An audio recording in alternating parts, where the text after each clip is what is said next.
আসসালামু আলাইকুম, কেমন আছেন সবাই? আশা করি যে যেখানে আছেন সবাই ভালো আছেন, সুস্থ আছেন। আলহামদুলিল্লাহ, আমরাও ভালো আছি। তো আজকে দেখেন বুরকা পরা, হিজাব পরা কোথায় যাচ্ছি। এই দেখেন, এই রাস্তাটা দেখেন তো, চেনেন কিনা? দেখেন। হ্যাঁ, কোনে যাচ্ছ? একটু কাউ তো আন্টি ঘরে কাছে দাঁড়ানো, আমি বলবো না, আনাজ বলবে। দেখি একটু দাঁড়াবা যান। এই যে দেখি, এই নিচেই। হ্যাঁ, কোনে যাচ্ছ তুমি? কোনে যাচ্ছ? হ্যাঁ, যাও। আচ্ছা, তোমার বলা লাগবে না, লজ্জা পাচ্ছে।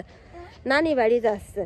তো আজকে এই পথ ধরে অনেক দিন পর মাদের বাড়িতে যাচ্ছি। সেই গত বছর শীতকালে যেতাম, আপনারা দেখেছেন। আর এই পথ দিয়ে যাই না, মাঝে মধ্যে ওই পথ দিয়ে যেতাম। আরেকটা পথ আছে, তো ওই পথে হচ্ছে কলা গাছের বাগান আছে, খুব ভয় করে যাতি। যার কারণে ভাবলাম যে একটু দেরি হলেও এই পথ দিয়ে যাব। তো রাফির মাদ্রাসায় আসছি প্রায় 10 মিনিট আগে। রাফির আব্বু আমাদের নামাই দিয়ে চলে গেছে শহরে। তো রাফির আমি এক ভাবির কাছে দিয়ে আসলাম। সেই ভাবিও দেখবে না, মানে পরীক্ষার হলে বসাই দেবে না। আর আমি মাদের বাড়িতে যাচ্ছি, একটু পরে আবার চলে আসবো। তো যাই হোক, দয়া করে পুরো ভিডিওটি দেখবেন, ইনশাল্লাহ ভালো লাগবে। তো সকালবেলা রুটি বানাইছি আর ডাল রান্না করেছি। তো সেইগুলো খেয়ে দিয়ে সোজা মাদ্রাসায় চলে আসছি, আর ক্যামেরা অন করিনি। তো ভাবলাম এখন মাঠের ভিতর দিয়ে যাচ্ছি। দেখেন কি সুন্দর মাঠ। দেখেন একটা বড় বিল্ডিং। তো মাঠের ভিতর দিয়ে যাই আর ক্যামেরাটা অন করি আর আপনাদের সাথে নিয়ে যাই।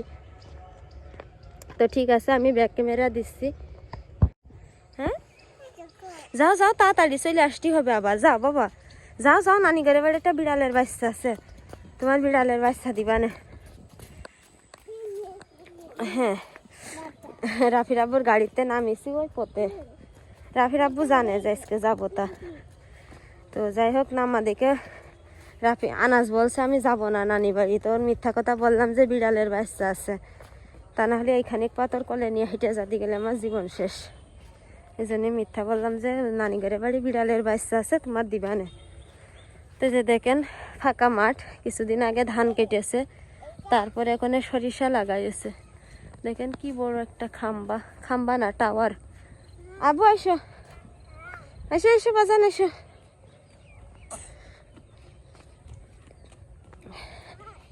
এই পথের আশেপাশেরও অনেক বাচ্চারা মাদ্রাসায় যায়। দেখেন একজনটা আসছে।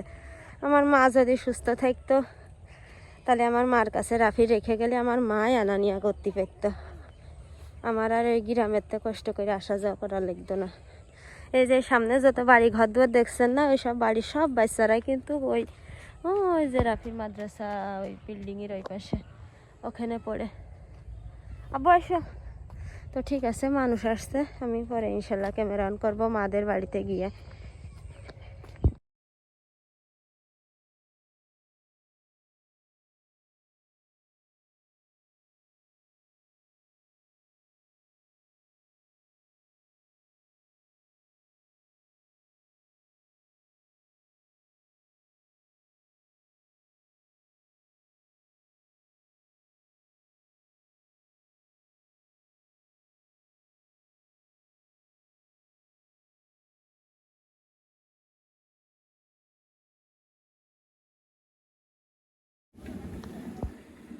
তো দেখেন অনেকক্ষণ আগে বাড়ি আসছি, প্রায় 2 ঘন্টা আগে।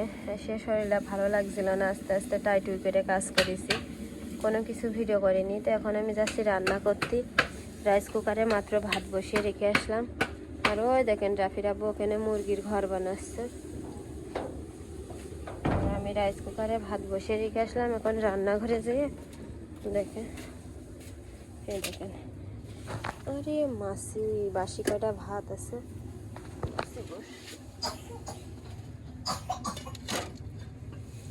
তো এই সাইডটা বেগুন সেদিন রেখে দিলাম ফ্রিজে। তো এই বেগুন সাইডটা দিয়ে এই পালং শাক ঝোল করব পুঁটি মাছ দিয়ে। তো আমাদের এলাকার মানুষ এই পুঁটি মাছ দিয়ে পালং শাক এরকম রান্না করে, পুঁটি মাছ বেগুন আর পালং শাক দিয়ে। তো ঠিক আছে, আমি ঝটপট, আমার না শরীর খুব খারাপ, আমি তাকাতে পারছি না, মাথা খাড়া করে দাঁড়াতে পারছি না।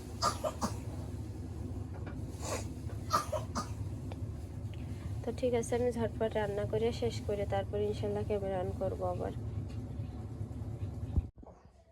তো দেখেন এখন হচ্ছে 6টা বাজিনি, এখনো 7 মিনিট বাকি আছে 6টা বাজতি, সন্ধ্যা 6টা আর কি। মাগরিবের আজান তো দেয় 5:30টায়, এখন 5:30টারও আগে দেয়।